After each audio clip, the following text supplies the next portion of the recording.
तुर्की में अमेरिकी राष्ट्रपति की जान को खतरा था और इसके लिए उन्होंने ट्रक में छिपकर अपना प्लेन बदल लिया। दुनिया को लगा कि ट्रंप अपने एयरफोर्स वन प्लेन में बैठकर जा रहे हैं, लेकिन ट्रंप चकमा देते हुए किसी और प्लेन से अमेरिका पहुंचे।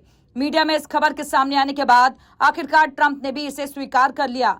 डोनाल्ड ट्रंप ने माना कि पिछले महीने तुर्की में हुए नाटो सम्मेलन से लौटते समय उन्होंने चुपचाप अपना प्लेन बदल लिया था।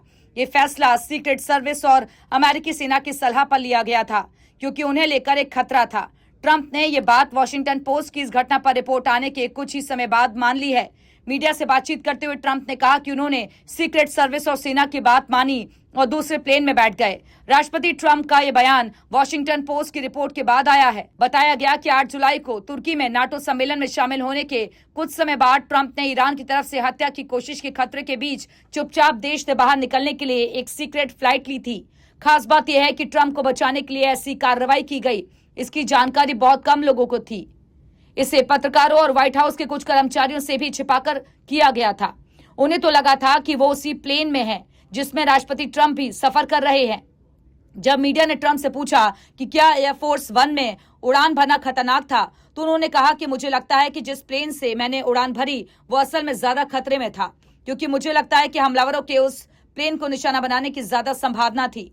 वॉशिंगटन पोस्ट की रिपोर्ट के मुताबिक ट्रंप कैमरों के सामने तो पुराने एयरफोर्स वन विमान में सवार हुए थे, लेकिन कुछ मिनट बाद उन्हें चुपचाप एक छोटे विमान एयरफोर्स C-32A में ले जाया गया।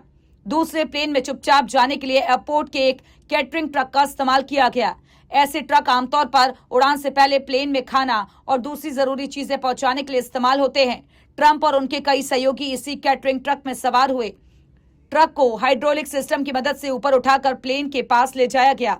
इसे एयरफोर्स वन के मुख्य दरवाजे के दूसरी तरफ मौजूद एक दरवाजे के सामने खड़ा किया गया, ताकि ट्रंप को किसी की नजर में आए बिना प्लेन से बाहर निकाला जा सके। इस तरह एयरफोर्स वन को एक दिखावटी प्लेन यानी डिकॉय बनाया गया था।